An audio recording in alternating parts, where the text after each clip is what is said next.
Now we're going to look at common errors when people post training reports to the online program and I make corrections to them. You might feel when you're looking at the training report, oh, I got this wrong, I got that wrong, I got this wrong, it looks like I misinterpreted everything. Well, fear not, you haven't made up any new mistakes. Everyone always makes the same mistakes, or rather there's a limited number of mistakes that students will come up with. So what we're going to look at today is some of the common errors and what it is that's wrong and why it's wrong, like why it actually makes your fencing less tactically effective, and what you have to do to change it and make it correct. So the first thing I want to look at is the guards. Right, that's an outside guard. I'll often see people doing something more like this or like this. The reason this is wrong, this is closer to what they do in like modern saber fencing, but saber fencing guards aren't really guards, they're more like invitations. They're designed to, open the door and invite the opponent in so that you can do something. We don't really do that in Highland Broadsword. So you don't want to be out here, you want to be here. Now, if you look straight ahead at me, which you should easily be able to do since I'm facing the camera, the blade is completely crossing the line of my body so that you can't hit me anywhere here without getting around my blade. That's what we do with our guards. Same with the inside guard here. I often see people doing that, or even that, or that. Now, the reason that's wrong is the same reason that would really be an invitation, not a guard. And the reason that's wrong is that it's up way too high and it doesn't cross the line of my body. The reason that's wrong, and the same reason this one over here is wrong, is just that it's too low.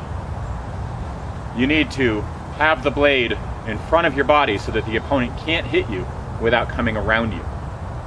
That's a basic principle in Highland Broadsword.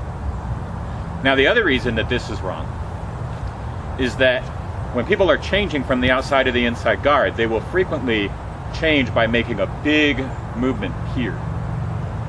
What would happen in a real bout if you did that is this.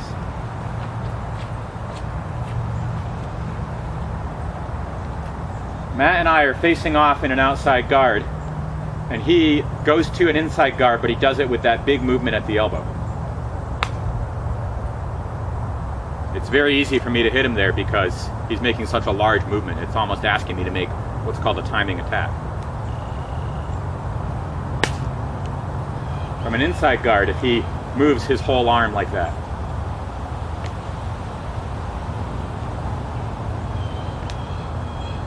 it's not hard to hit. You always want to be hard to hit. So when you're changing guards, it's a tiny little movement of the wrist. Sorry, we got in each other's way. It's a tiny little movement of the wrist. It's not a huge movement of the whole arm. It should only be enough movement if you lower your weapon for a minute. Lower your weapon. It should only be enough movement that it goes from one eye to the other. So in the outside guard, the tip of my sword is pointing either at his right eye or at his right temple. You can pick. And I just move it to the other eye or the other temple. You don't want to move it all the way over here. You only want just enough of a movement of the wrist for the tip to go from one eye to the other or from one temple to the other. Now, if Matt tries to get a timing attack to my arm when I change guards, I can easily stop him because I'm still right in the center. Now, taking a look at those incorrect guards from before, if I'm doing this, he's likely to attack because I'm not actually covering anything. And if I wanted to invite, that would be fine, but it's contrary to the basic principle of Highland Broadsword to be that invitational most of the time. What we want instead is to present a closed door. Now, if we turn here, you see that X? Our two blades, even if we back up away from each other, our two blades make an X in the air. And the same if we're in the inside guard. They make a clearly visible letter X. We call that the true cross, and you need to always see that true cross. If you see the true cross, the other guy can't hit you without coming around your weapon, and that's much more safe and defensive for our purposes. So if I have this guard out here, I don't see an X. That's not a guard. If he's in an outside guard and I'm in an inside guard, there's no X. That's not a guard. If he's on an outside guard and I'm in a hanging guard, there actually is still an X.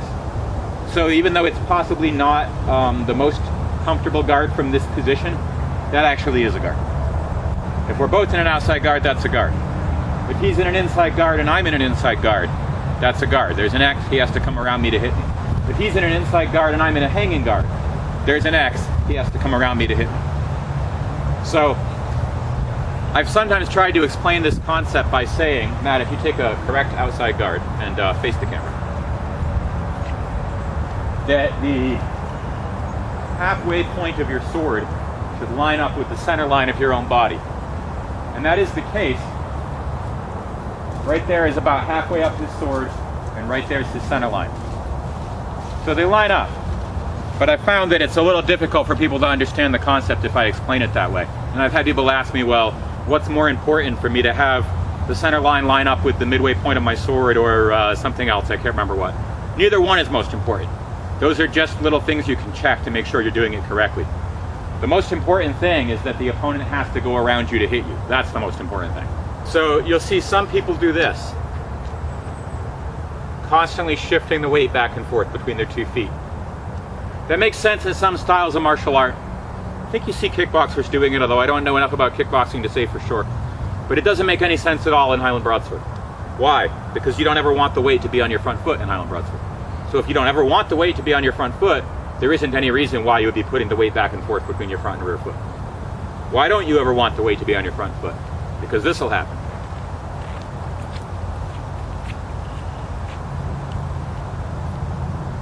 Matt and I are fencing. He's trading his weight back and forth between his feet. Bam! I could see that his weight was on his front foot. With his weight on his front foot, I know he cannot shift out of the way as rapidly as he needs to get out of there when I go to hit him in the leg. He's going to be heavy on that foot.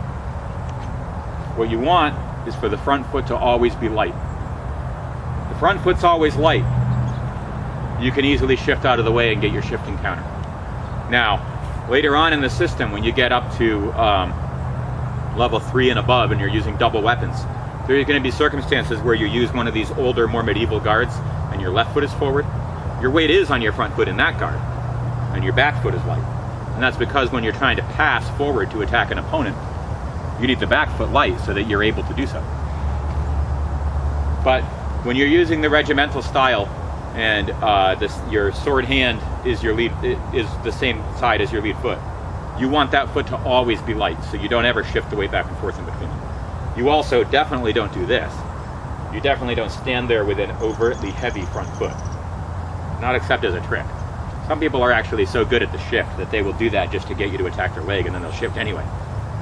But unless you're doing that on purpose and you're good enough to pull that off, you just don't ever want the leg to be on that front foot. Now, another thing that you'll see is when people are advancing and retreating, they do this. And the rear foot comes all the way up to touch the front foot. So it's like they're making a second footwork position and then first. You don't do that when you're advancing and retreating.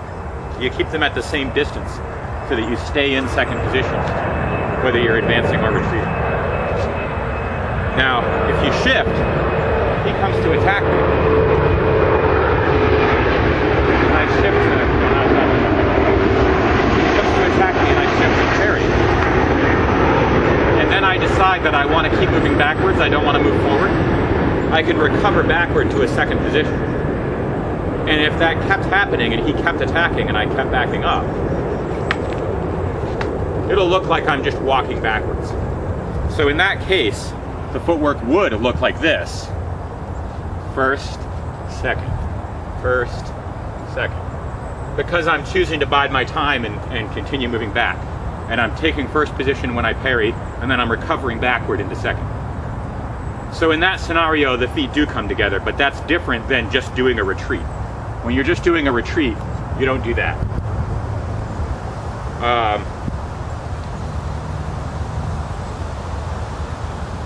Another example of a common mistake that you see is people trying to cut on the same side that they have their guard on. If I'm in an inside guard, my realistic targets are the ones where I'm chambered to get a powerful strike. So here, here, here. Or if his weight was on his front foot, there. But my realistic targets are not over to this side. That line is closed. He's got that covered. So it doesn't make a lot of sense for me to try to attack him up here, or even down here. Same if we're on the outside guard. The targets I can realistically hit and hit with some power are here, here, here, and again, if his front leg is vulnerable because he's putting too much weight on it, possibly here, although it's always risky to attack him. It's not really very realistic to think that I'm going to succeed in cutting him through a closed line where he already has his sword.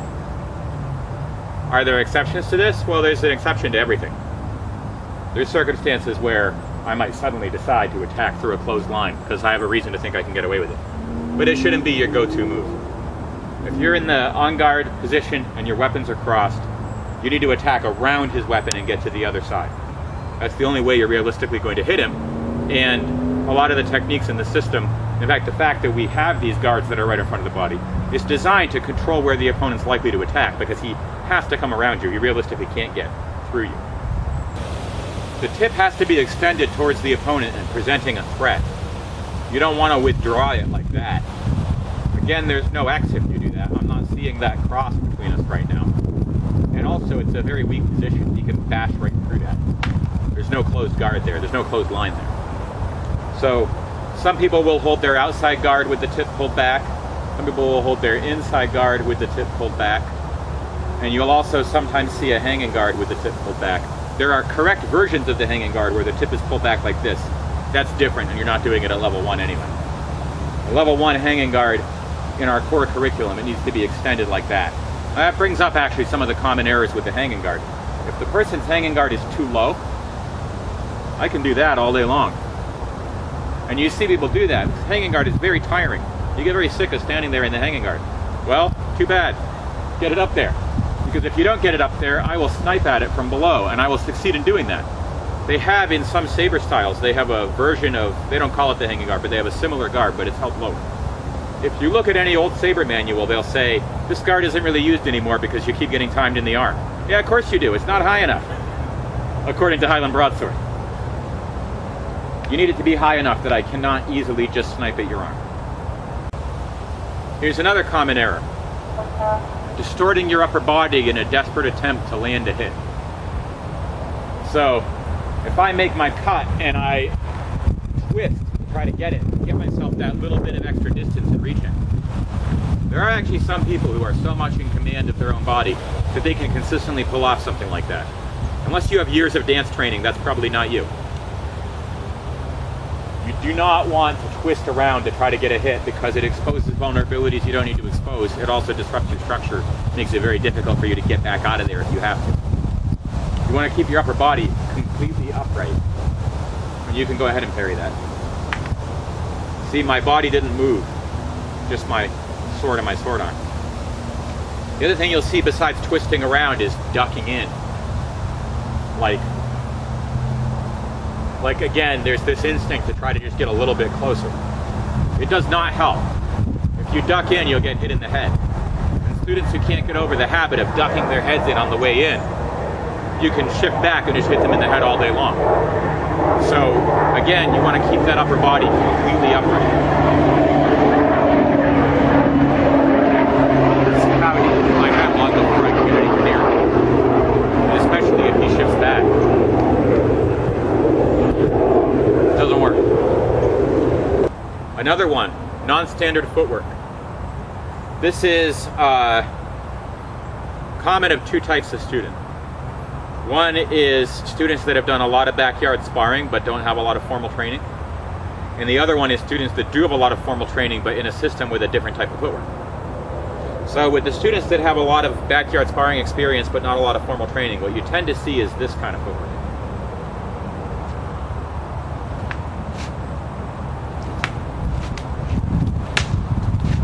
See how both feet come forward? That's the most common thing I've seen in people that have sparred a lot but don't have training. That doesn't work through our system because a lot of the things that we try to set up can't work if you're doing that. I'm not going to say it can't work in any system. because there's probably systems of fencing that do that on purpose for some specific reason. But it doesn't work for our system. The rear foot has to be planted for you to be able to make a correct lunge and a correct shift. Say he decides to go off this parry to cut one, and he decides to cut my leg.